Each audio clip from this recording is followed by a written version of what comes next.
Captain Jake Morrison stood on the bridge of the UES Harmony and watched the stars through the main window. His ship was not the biggest or the fastest in Earth's fleet, but it was the most important one today. The message had come from space 3 weeks ago, and it changed everything for humanity. The Galactic Council wanted to meet with Earth's leaders. They wanted to talk about letting humans join their group of alien races. Jake had been chosen to carry Ambassador Helen Carter to the meeting place. The space station called Nexus Prime was far from Earth, sitting in empty space between star systems. It was supposed to be neutral ground where different alien races could meet safely. Jake had never seen an alien before, and neither had most humans. Earth had always thought they were alone in the universe until the message arrived. Helen Carter walked onto the bridge and stood next to Jake. She was a tall woman with short gray hair and calm blue eyes. She had been Earth's best diplomat for 20 years, solving problems between countries that seemed impossible to fix. Now she had to represent all of humanity to aliens they knew nothing about. "How much longer until we reach the station?" Helen asked. "About 6 hours," Jake replied. "The aliens sent us the exact coordinates and told us exactly when to arrive. They seem to like things very organized." Helen nodded and looked at the data pad in her hands. "What do we know about the other, races that will be there?" Jake pulled up the information on his screen. "Not much. The message mentioned 12 different alien species. They sent us pictures and basic information about each one. There are the Sauroch, who look like big lizards and seem to be warriors. The Viridians are made of some kind of crystal and they communicate with light and sound. The Hegemony looks almost human but with metal skin. There are others, but the information is very basic. And they all have weapons," Helen said, reading from her data pad. Yes, the message was clear about that. Each delegation is allowed to bring security forces and defensive equipment. They said it was normal for diplomatic meetings. Helen found this strange. On Earth, diplomatic meetings usually happened without weapons. The whole point was to talk and find peaceful solutions. But maybe things were different when dealing with alien races who did not know or trust each other. Danny Walsh entered the bridge carrying a cup of coffee. He was Helen's assistant and had worked with her for 5 years. Danny was young and smart, always ready with information when Helen needed it. Behind him came Lisa Park, the language expert, and Ben Rogers, who studied alien cultures. "Ambassador, I have been reading the files about alien behavior," Ben said. "It seems like most of these races solve problems through shows of strength. They respect military power more than words. That explains why they all bring weapons to meetings," Lisa added. "In their cultures, being armed shows that you are important and dangerous. Being unarmed might make them think we are weak." Helen considered this information. Earth's government had decided to send only 4 people to the meeting. They had no weapons except basic protective gear. Earth wanted to show that humans preferred peace and talking over fighting. "Maybe they will see us as weak," Helen said. "But that might not be a bad thing. Sometimes it is better to be underestimated." Jake looked at her with curiosity. "What do you mean?" "If they think we are harmless, they might not see us as a threat. They might talk more freely around us. We can learn about them while they ignore us." The ship's computer announced that Nexus Prime was now visible on the long-range sensors. Jake switched the main screen to show the space station. It was huge, much bigger than anything humans had ever built. The station looked like a giant wheel spinning slowly in space. Ships from different alien races were docked around it, and each ship looked completely different from the others. "Look at the size of those ships," Danny said with amazement. "Some of them are bigger than our entire space station back home." Helen studied the alien ships carefully. Each one had obvious weapons and armor. Some had energy shields glowing around them. Others had gun turrets that moved to track nearby ships. These aliens clearly did not trust each other, even at a peaceful meeting. "Our ship looks very small next to theirs," Lisa observed. "Small and harmless," Helen replied. "Perfect." As they got closer to Nexus Prime, Jake received a communication from the station.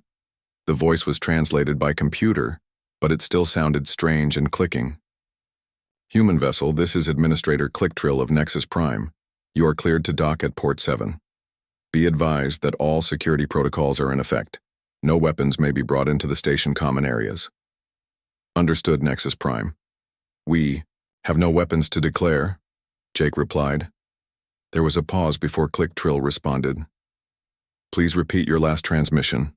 Our sensors show no military escort and minimal defensive systems on your vessel. That is correct. We prefer diplomatic solutions. Another pause. This is highly unusual. All other delegations have arrived with full military escorts and advanced defensive measures. Are you certain you do not require additional security? Helen stepped forward and spoke into the communication system. Administrator Click Trill, this is Ambassador Helen Carter representing Earth. We appreciate your concern, but humans believe that the best way to show peaceful intentions is to actually be peaceful. We trust in the neutrality of your station and the honor of the other delegations. Very well, Ambassador Carter. Please be aware that some delegations may view your approach as either very brave or very foolish.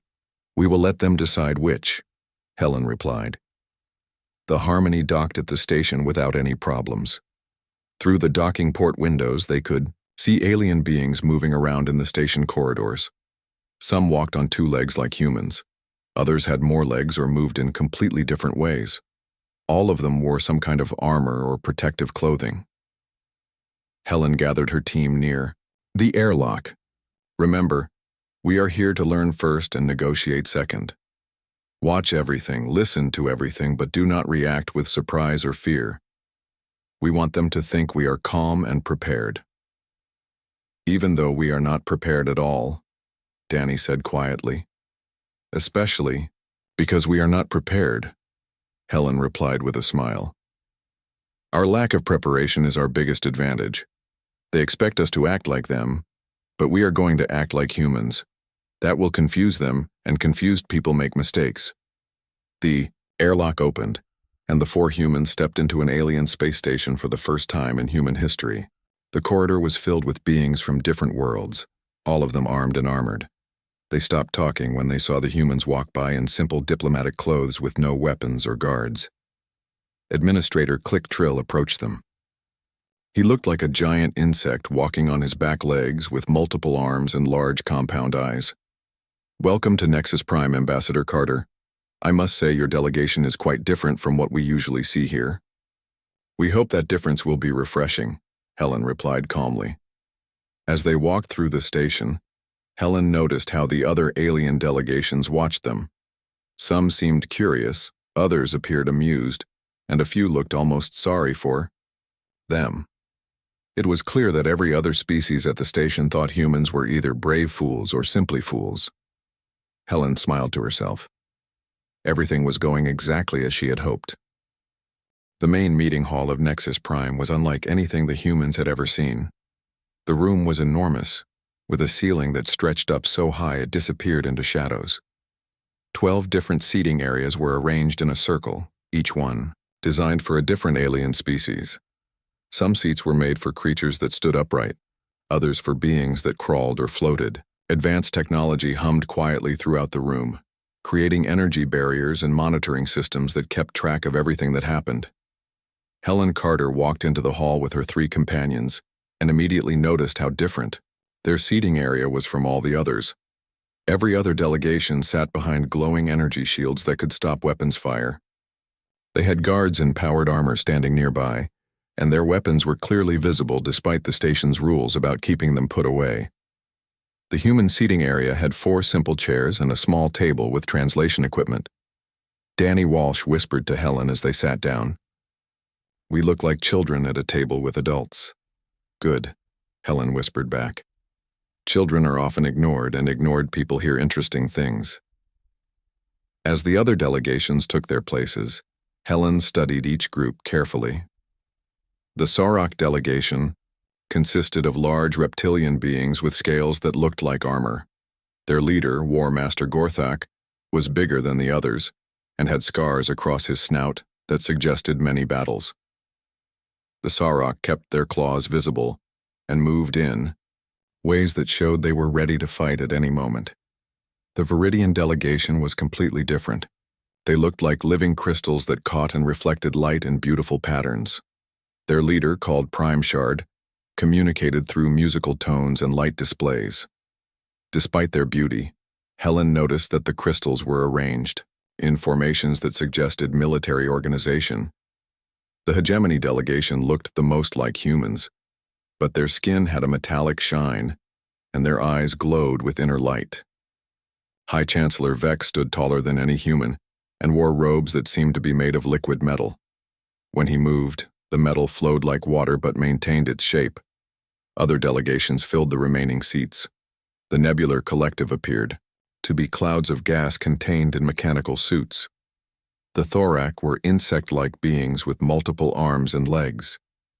Each species looked completely different from the others, but they all had one thing in common. They were all heavily armed and clearly ready for trouble. Administrator Click Trill called the meeting to order by making a series of clicking sounds that the translation system turned into words. Welcome, honored delegates, to the first formal contact session with the species known as humans from the planet Earth. This meeting will determine whether humanity is suitable for membership in the Galactic Council. High Chancellor Vex stood up first. His voice was deep and echoed strangely in the large room. Before we begin, I must express concern about the human delegation's lack of proper security measures. In galactic politics, military strength is the foundation of respect. A species that cannot defend itself cannot be trusted to honor agreements. Several other delegates made sounds of agreement. War Master Gorthak laughed, which sounded like stones grinding together. Perhaps they do not understand that the galaxy is a dangerous place. Weak species do not survive long among the stars. Helen stood up calmly and addressed the assembly. Honored delegates, humanity appreciates your concern for our safety. However, we believe that true strength comes from the ability to solve problems without violence. We are here to learn about your civilizations and to share what we can offer. Prime Shard responded with a series of musical tones that the translator converted to words. The human concept is admirable, but impractical. Resources are limited, territories must be defended, and conflicts are inevitable. How does your species plan to survive in such an environment? By being useful, Helen replied simply. We have found that beings who provide value to others are rarely attacked. We prefer to make friends rather than enemies. The Thorac delegate, whose name sounded like chittering insects, spoke next. What value could a primitive species offer to advanced civilizations? Your technology is thousands of years behind ours. Your military is non-existent. Your population is tiny compared to galactic standards. Danny Walsh opened his datapad and began taking notes on everything the aliens said. Lisa Park activated her recording equipment to capture the different languages and communication methods. Ben Rogers watched the body language and behavior of each species, looking for clues about their cultures and motivations. Helen continued to ask questions that seemed innocent, but revealed important information. War Master Gorthak, your people have such impressive military traditions. How do you maintain such large fleets across multiple star systems? Gorthak seemed pleased by the question and began describing Sarok military organization in detail. He explained their supply lines, their base locations, and their strategies for controlling territory. To him, he was simply educating a primitive species about proper military doctrine. High Chancellor Vex, the hegemony's technology is remarkable. How do you power such advanced systems? Vex also seemed happy to explain, describing the hegemony's dependence on energy crystals from their home system and their network of processing stations. He spoke as if teaching a child about advanced concepts they could never truly understand. Helen asked similar questions of each delegation, always showing respect and curiosity. The aliens seemed to enjoy demonstrating their superiority by explaining things to the obviously inferior humans. None of them noticed that Helen's questions were very specific, and that her team was recording everything in great detail. As the session continued, the aliens began discussing humanity's potential role in galactic society. The conversation was not encouraging for human dignity. They could serve as manual laborers, suggested the nebular collective representative. Humans are small enough to work in confined spaces where our technology cannot fit. Mining operations on dangerous worlds, added a Thorac delegate. Their short lifespans make them suitable for high-risk work. War Master Gorthak nodded approvingly. They could also serve as ground troops in conflicts where we prefer not to risk our own warriors. Expendable soldiers are always useful. Helen listened to all of this without showing any emotion. Danny Walsh looked angry, but Helen touched his arm to keep him calm. She continued asking polite questions about each species' homeworlds, their defensive capabilities, and their relationships with other alien races. Prime Shard, the Viridian worlds must be beautiful. Are they well protected from outside threats? Prime Shard described the elaborate defense systems around Viridian space, including the specific frequencies of energy that could disrupt their crystalline forms. Again, the information was shared freely, because the aliens saw no threat from primitive humans. Administrator Clicktrill watched the proceedings with interest. During a break in the formal session, he approached Helen privately. Ambassador Carter, I must warn you that several delegations are questioning whether contact with humanity is worth the effort. Some species see you as too weak to be useful, allies, and too primitive to offer anything of value. Helen thanked him for the warning. Administrator Clicktrill, may I ask how long you have been organizing these diplomatic meetings? For over 40 of your years, Clicktrill replied. I have seen many first contact situations, but none quite like this one. What makes this one different? Usually, new species arrive with displays of military power to establish their place in the galactic hierarchy. They bring their best weapons and strongest warriors to prove they deserve respect. You have brought only words and curiosity. Helen smiled. Perhaps that is because we have different ideas about what deserves respect. Perhaps, Clicktrill said thoughtfully. Though I wonder if your species truly understands the dangers of galactic politics. The delegates here represent civilizations that have destroyed entire worlds when they felt threatened. That is very important information, Helen replied. Thank you for sharing it. As the first day of meetings ended, the human delegation returned to their quarters on the station. Danny Walsh immediately began organizing all the information they had gathered. Helen, they talked about us like we were livestock, he said angrily. Mining slaves and expendable soldiers. How can you stay so calm? Because they told us exactly what we needed to know, Helen replied. We now understand their military capabilities, their resource dependencies, their territorial boundaries, and their strategic weaknesses. Most importantly, we know they see us as no threat at all. Lisa Park looked up from her translation work. They were incredibly careless with classified information. It was like they forgot we were even listening. Ben Rogers nodded in agreement. In their cultures, sharing military information with inferiors is a way of showing dominance. They wanted us to understand how powerless we are compared to them. Helen sat down and reviewed the day's recordings. Tomorrow will be more interesting. Tonight, send a coded message back to Earth. Tell them that the first phase is complete and that we are ready to move to Phase 2. What is Phase 2? Danny asked. Helen smiled. Tomorrow, we stop pretending to be harmless. The second day of negotiations began differently than the first. Ambassador Helen Carter had requested permission to address the full assembly before the formal discussion started. Administrator Clicktrill had agreed, though he seemed puzzled by the request. Most first-time species spent their early sessions listening and learning, not making presentations. Helen stood up from her simple chair and walked to the center of the great hall. She carried no notes, no weapons, and no protective equipment. She was just a human woman in plain diplomatic clothing facing the most powerful military forces in the galaxy. The alien delegates watched her with mild interest, expecting another display of primitive naivety. Honored delegates, Helen began, her voice carrying clearly through the translation systems. Yesterday you shared so much valuable information with us about your civilizations, your technologies, and your capabilities. I would like to return that courtesy by sharing some information about humanity. War Master Gorthak made a sound that might have been laughter.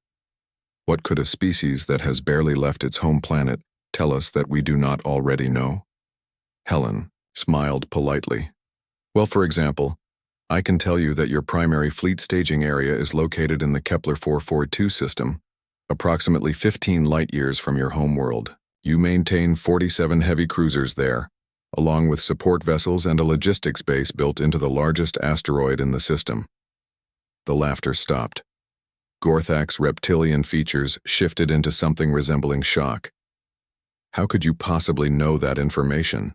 The same way I know that High Chancellor Vex's hegemony depends entirely on quantum energy crystals found only in your home star system, Helen continued calmly, and that those crystals become unstable when exposed to specific electromagnetic frequencies, which is why you maintain such strict control over your star system's perimeter.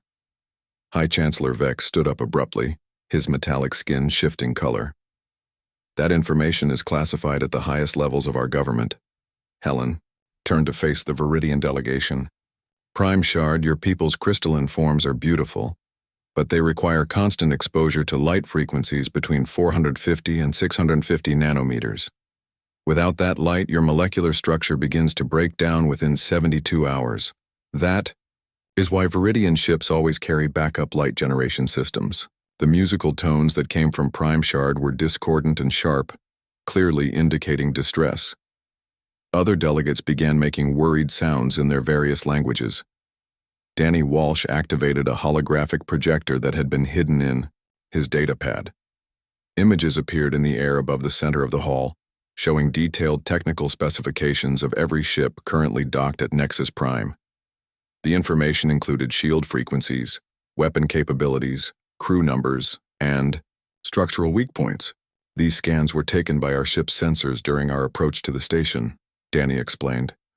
Our technology may seem primitive to you, but it is very good at gathering information. Lisa Park stood up next. We have also been monitoring your private communications since arriving at the station. For example, the Thorak delegation has been discussing plans to claim human territory for new hive colonies. The Nebular Collective has been calculating how much they could profit from human slave labor, and 3 different species have been debating whether to eliminate humanity entirely to prevent future competition. The hall erupted in alarm as delegates realized that their supposedly secure communications had been compromised. Security systems throughout the station began activating, filling the air with warning sounds and flashing lights. Ben Rogers remained calm as chaos spread around him. We have also completed detailed cultural analysis of each species present. We know your social structures, your political weaknesses, your historical conflicts, and your psychological pressure points. This information was gathered through careful observation of your behavior patterns over the past 24 hours. High Chancellor Vex's voice was no longer smooth and confident. How is this possible? Your species has only had spaceflight for a few decades. You have no interstellar presence. Helen's expression became more serious. That is where you are mistaken, Chancellor. Humanity has been aware of galactic civilization for over 50 years. We have been watching, learning, and preparing for this moment. War Master Gorthak drew his weapon, a massive energy rifle that hummed with power. You dare to spy on the Sarok Empire? We have done much more than spy, Helen replied, without showing any fear of the weapon pointed at her.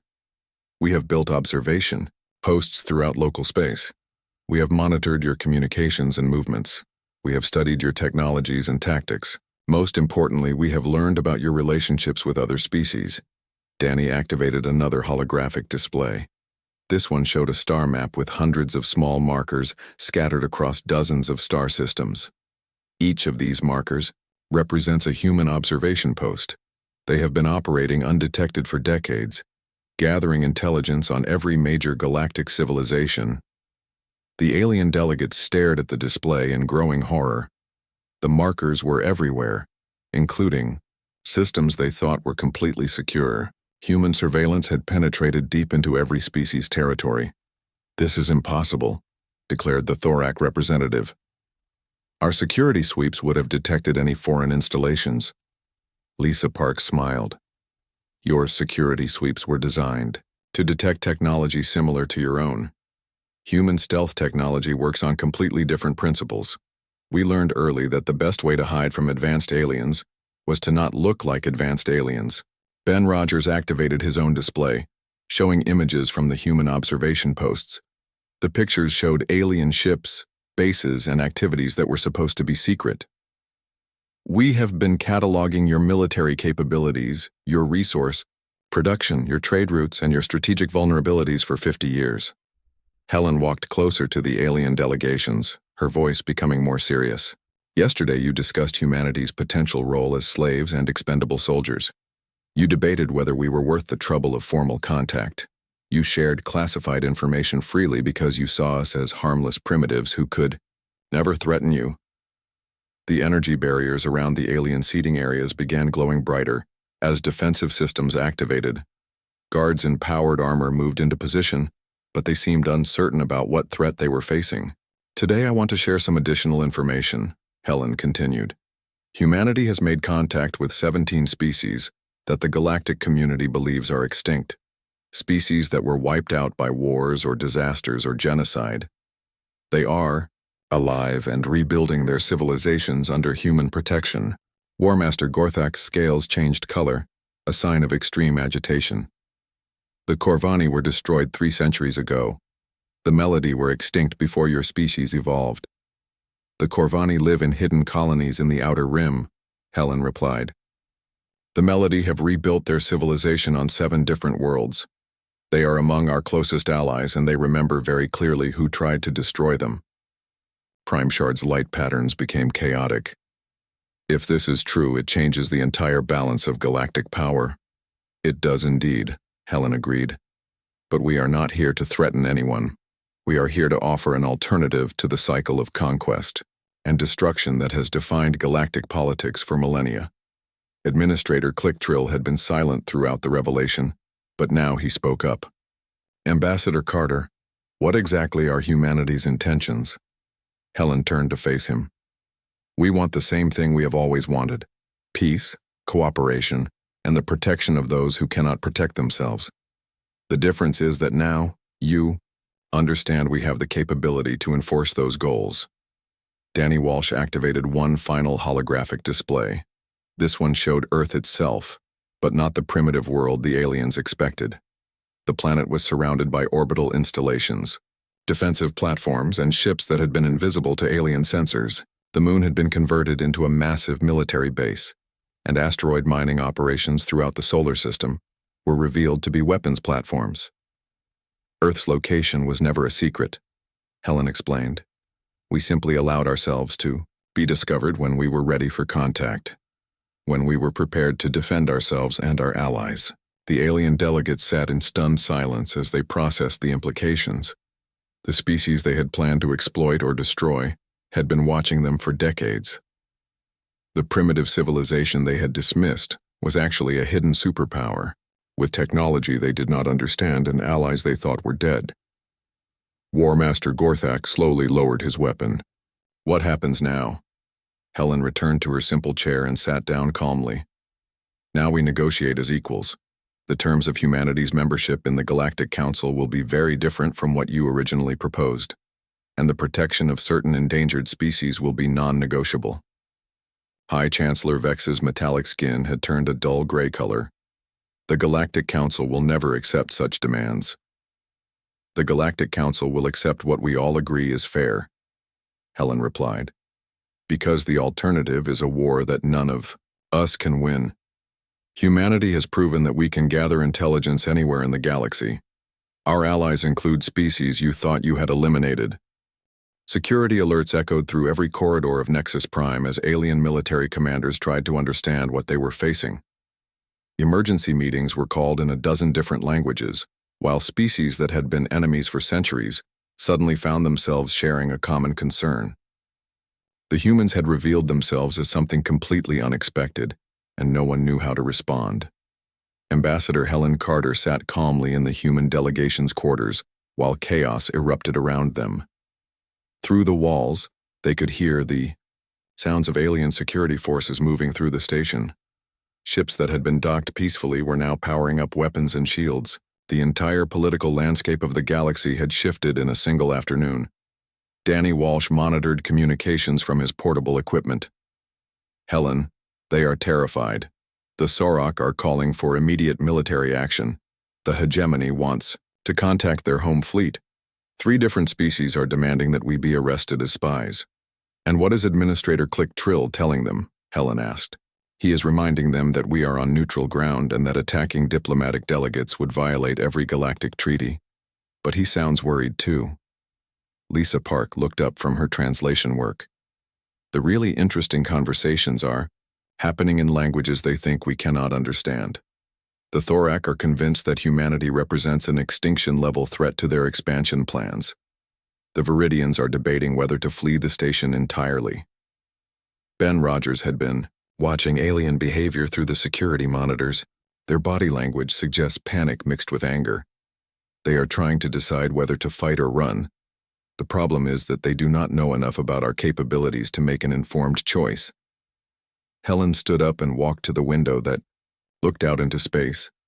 Earth's ship, the Harmony, looked small and harmless next to the massive alien vessels, but appearances had proven to be very deceiving. It is time for the next phase, Helen said quietly. Danny, activate the emergency communication protocol. Danny input a complex code into his equipment. Signal sent. How long until they respond? They are already responding, Helen replied, looking out at the stars. At first, nothing seemed to happen. Then, one by one, objects began appearing throughout the local space around Nexus Prime. They materialized out of nothing, as if they had been invisible until that moment. Ships, stations, and installations that had been completely undetectable suddenly announced their presence. The alien vessels around the station immediately went to full alert. Weapon systems that had been powered down came online with urgent energy signatures. Shield generators created overlapping fields of protection. But the human ships that had appeared did not seem threatening. They simply existed, where nothing had been before.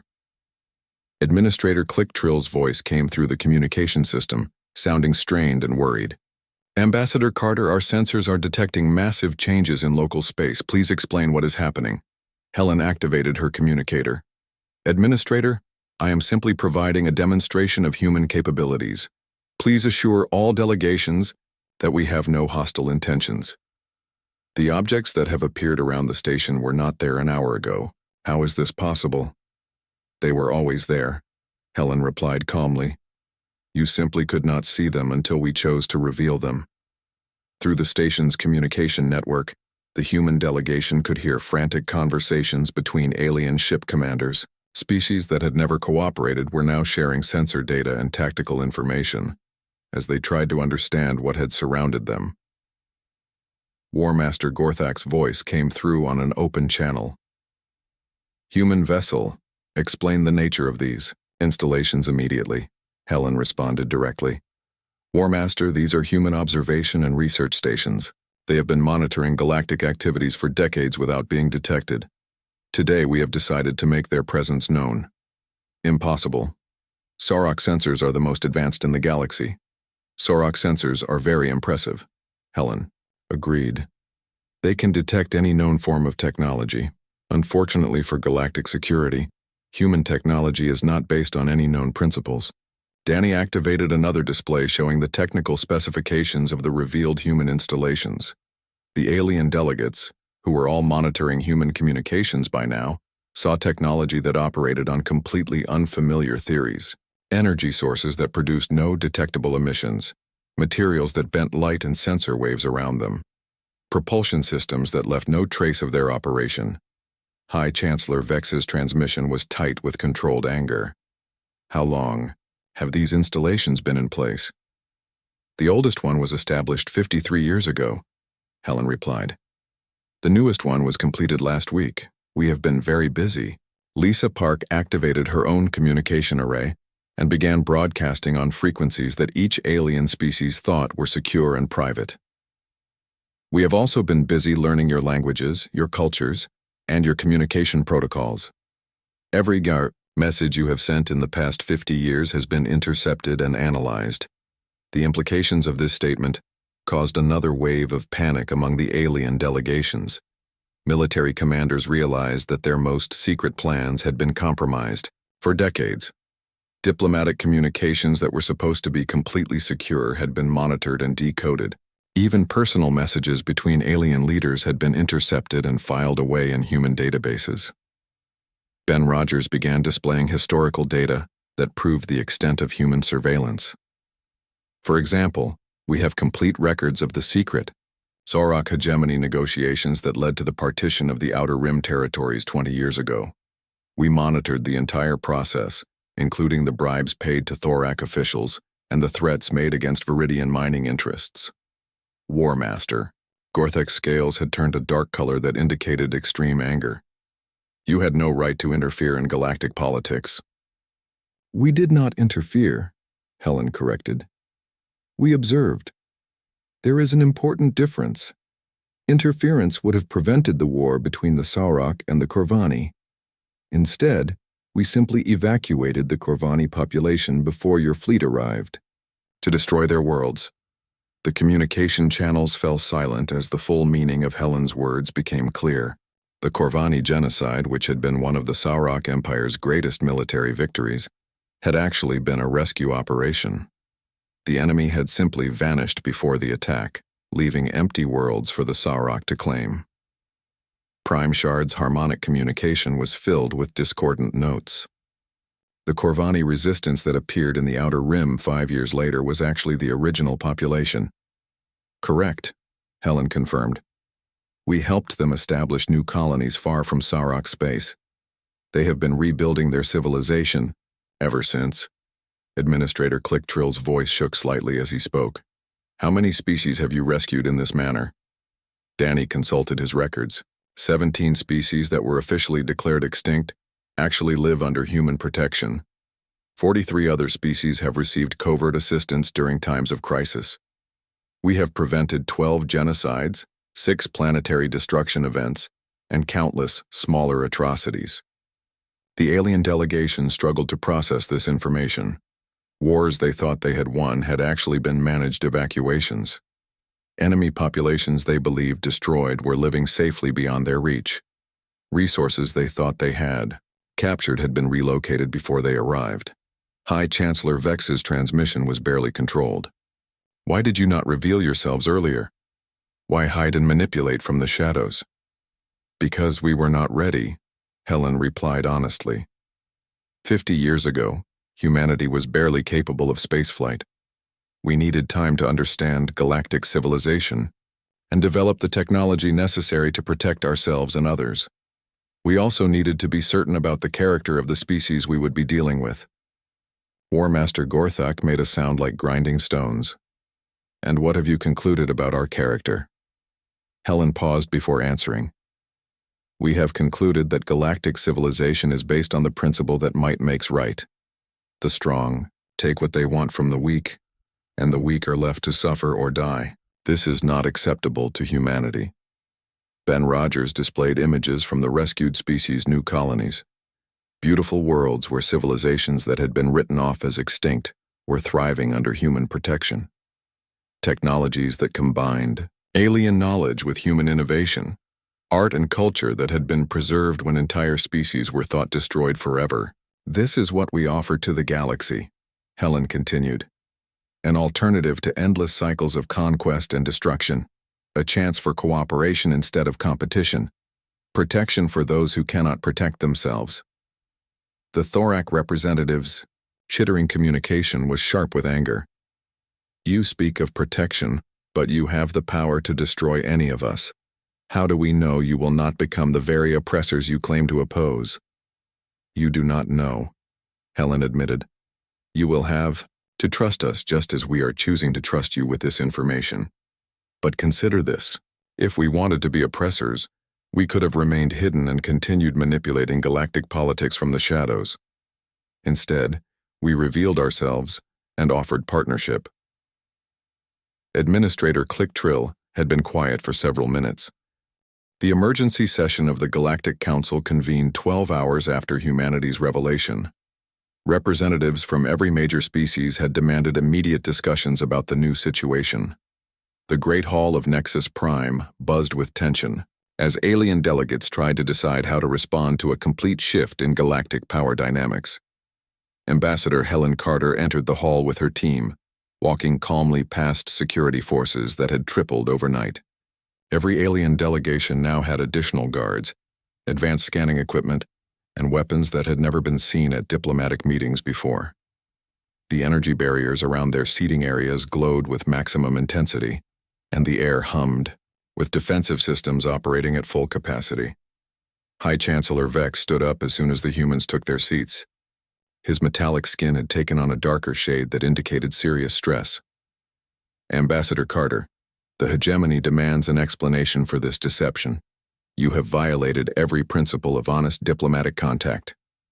Helen remained seated and spoke calmly. Chancellor Vex, humanity has told no lies and broken no agreements. We never claimed to be helpless, and we never promised to reveal all of our capabilities immediately. Diplomatic contact proceeds in stages, and this is simply the next stage. War Master Gorthak's claws scraped against his chair as he leaned forward aggressively. You have been spying on sovereign territories for decades. This is an act of war. War Master, we have been observing public activities in open space, Helen replied. If your military movements and communications were meant to be secret, you should have taken better precautions. Humanity learned long ago that information is the most valuable resource in the galaxy. Prime Shard's musical communication was filled with sharp, discordant notes. You have manipulated galactic events for 50 years. Entire wars were affected by your interventions. We prevented genocides and saved millions of lives, Danny Walsh interjected. If you consider that manipulation, then we are proud to be manipulators. The Thorak representative chittered angrily. You had no right to interfere with natural galactic evolution. The strong are meant to dominate the weak. This is the natural order. Ben Rogers activated a holographic display showing charts and graphs. Natural evolution suggests that cooperation leads to better survival rates than constant warfare. Species that work together achieve more than species that fight endlessly. Human intervention has actually accelerated positive galactic evolution. Administrator Clicktrill had been listening to the heated exchanges with growing concern.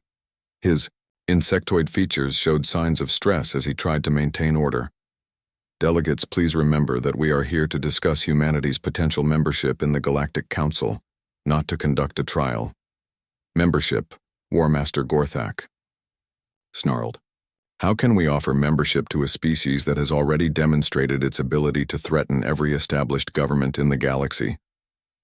Helen stood up slowly, her movement causing a ripple of tension through the hall.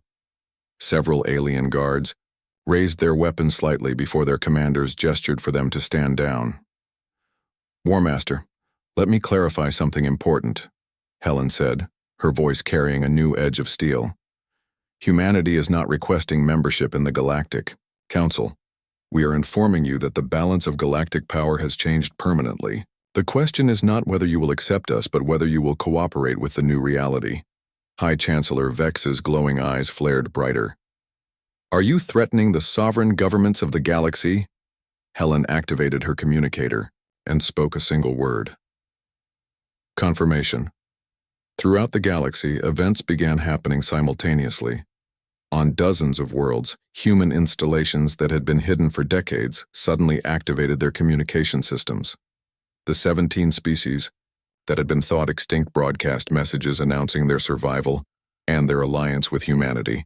Mining operations that aliens had assumed were automated revealed themselves to be staffed by human workers who had been watching alien activities for years.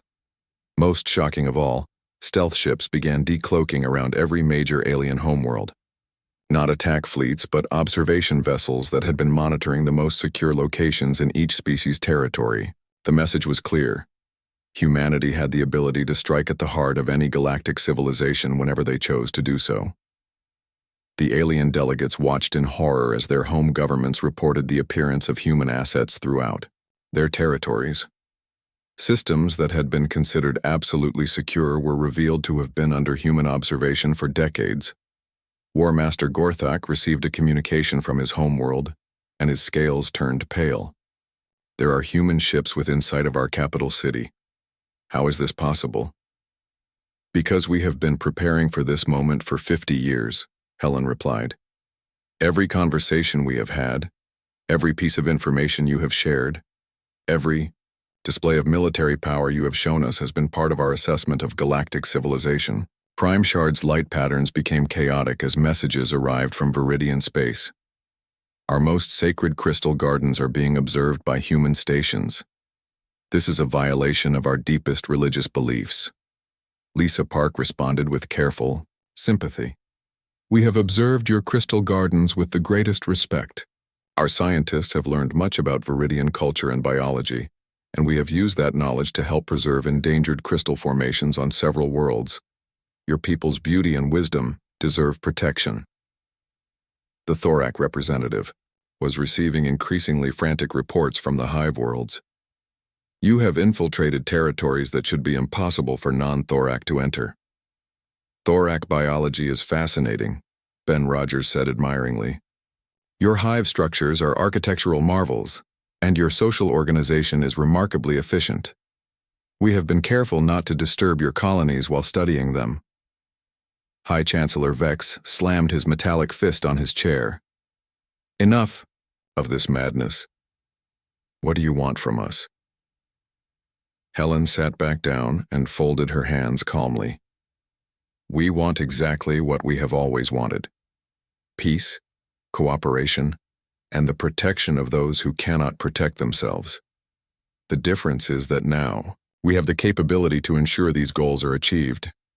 Administrator Clicktrill's voice shook slightly as he spoke. Ambassador Carter, are you saying that humanity intends to impose its will on the entire galaxy? Not impose, Helen corrected.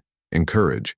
We prefer voluntary cooperation, but we are prepared to prevent atrocities when necessary. The age of unrestricted conquest and genocide is over. Danny Walsh activated a new display showing the locations of human installations throughout galactic space. The network was vast and comprehensive, covering every major trade route, military base, and population center. This is our insurance policy. We hope never to use it aggressively, but we will use it to defend innocent species from destruction.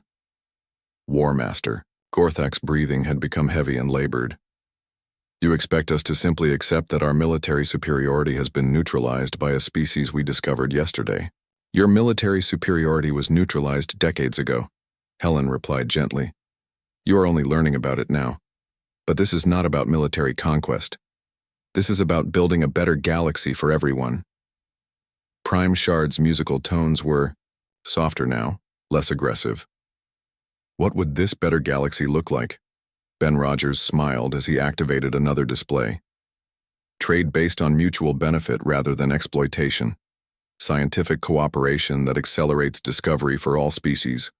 Cultural exchange that enriches everyone. Military alliances focused on exploration and defense rather than conquest.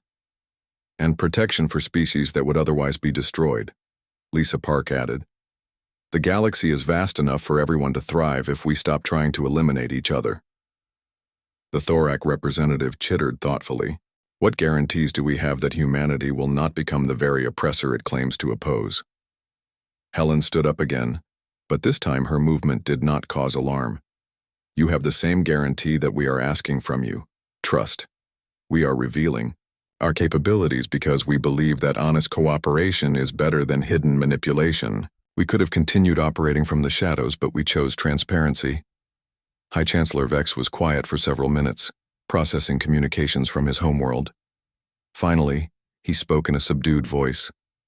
The hegemony's strategic planners estimate that open warfare with humanity would result in the destruction of both civilizations and most others in the galaxy. Which is why warfare is not an option, Helen replied. We are all intelligent species. We should be able to find solutions that do not require mutual annihilation. War Master Gorthak received another message, and his aggressive posture began to relax slightly. Our military analysts report that human installations near Sarok space have been providing early warning of asteroid impacts and stellar radiation events. They have been protecting our colonies without our knowledge. We protect everyone when we can, Danny Walsh said simply. Natural disasters do not respect political boundaries. Administrator Clicktrill looked around the hall at the alien delegates. The initial shock and anger were beginning to fade, replaced by thoughtful consideration of the new reality. What you are proposing would require fundamental changes to galactic civilization. Fundamental changes are necessary, Helen replied.